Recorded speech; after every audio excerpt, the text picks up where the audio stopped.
Folks, every now and again, I will admit that I get sent a Crash Bro video and I am left perplexed. Dion shared with me nothing more than a screenshot of a thumbnail, and I was left scratching my head. So, Dion, this video is all because of you. What are you doing to me, man? Well, I have two goals. I'm more, but there's two main goals. One, I want to spend your money, which we're on the cusp of doing. As you get close to 50,000 subscribers, we're going to spend a bunch of your money in Vegas. I'm looking forward to that. Yep. But two, I like to point out the ridiculousness of not our competition, but the information that our viewers could be getting. Yeah. One of the things you're going to see is if you follow, a video series I did with Think Media yesterday and the CEO, Sean Cannell, I do believe that you can create extra disposable income via side hustles, with YouTube being just part of the platform. And as I've said in that video and many others, if you want to get a lot of YouTube money, AdSense, be negative.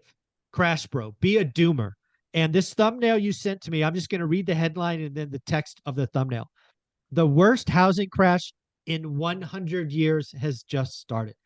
Folks, let me tell you, that video is going to get a lot of clicks. That title is on point. The worst housing crash in 100 years has just started. That is going to get a lot of views. And then the thumbnail, buyers leaving fast, 80% drop for sale in Florida. Again, a great thumbnail. A great thumbnail. Big, scary number. Name a state that everybody's thinking's in trouble. Don't even have to back it up. Don't even have to be logically reasonable. Think about this. What would it take for Florida to crash 80%, Dion? Any idea?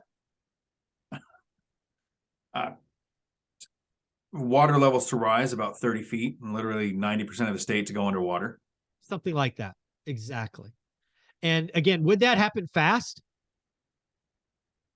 You're not going to go 30 feet in a day. No, I think it's kind of a fun creative exercise to go, okay, what would it take to make an 80% crash? So you need demand to at least stay the same, if not increase. And then you need forced sellers. You need a reason. So, let's play with that. Let's play with that. So 80%. So let's put some numbers on that. The median home price we'll call 400. So an 80% crash means that home is selling for 80 grand. Let's just put enough. 80% is big, but let's make it real. A $400,000 house is going for 80 grand. And it's not one house.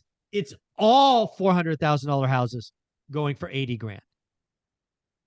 I mean, just in my mind, having been through the Great Recession and been in a market that went from 300 to 75, close, you need years. It was 5 years, peak to trough, of supply dwarfing demand. That's how it happens. So the other day I saw something on social media about Disney World or whatever it is in Florida moving out. Like the tax something changed and they want to get out of there. Whatever your political affiliation is, there was builds happening around it. Homes being built because it was, their campus was going to be there. And now the campus is gone. So could those campuses come down?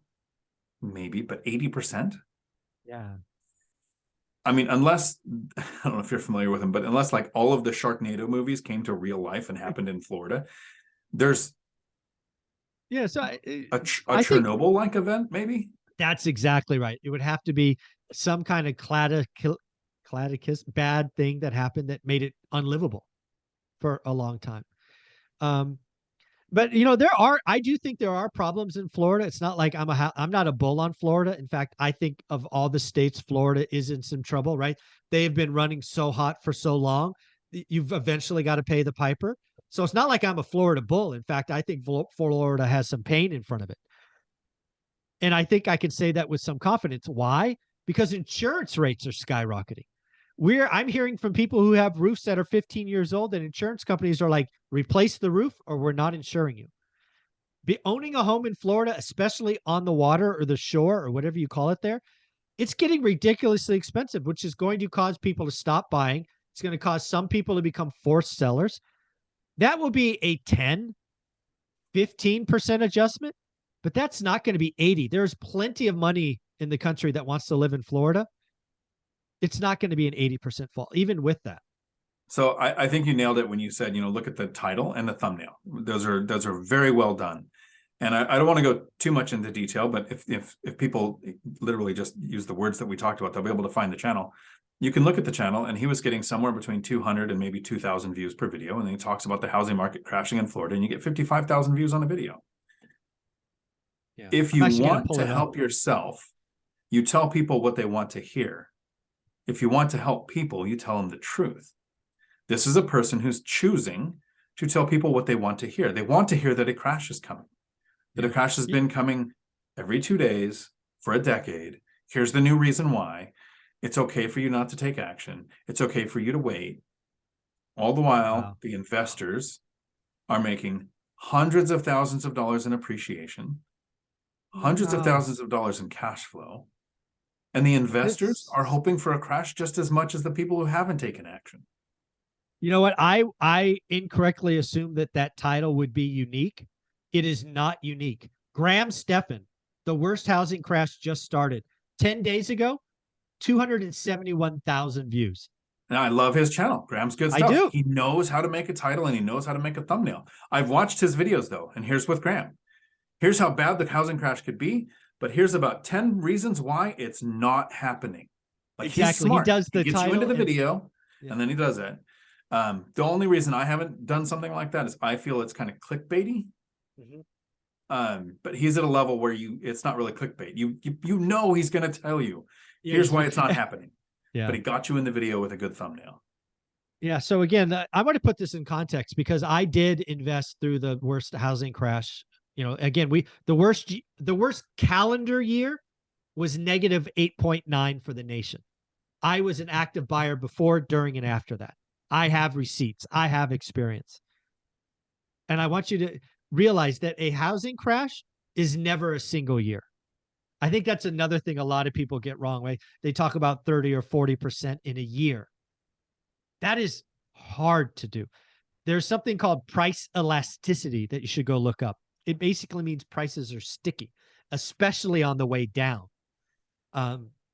It's just wild to think about. So again, as I see it in today's environment, I am on record saying Case Shiller is going to have 3 negative months in a row of year on year. Again, I'm not a housing bull. I'm a housing realist. We're not going to see 10%. That's just not in the cards for the nation. You are seeing 10% in markets like Seattle, San Francisco. But that's not the country. A lot of folks will focus in on one area and act like it's the country. It's just not. The Midwest, the Southeast, frankly, the Northeast, doing great. The farther you go west, again, read Case Shiller's report today. The farther you go west and you get to the West Coast, there are some cities in real pain. Tech cities are in real pain. But that's not the country. So the video we were talking about with the 80% crash, that wasn't Graham's. You found that he had a title similar because he knows how to get views.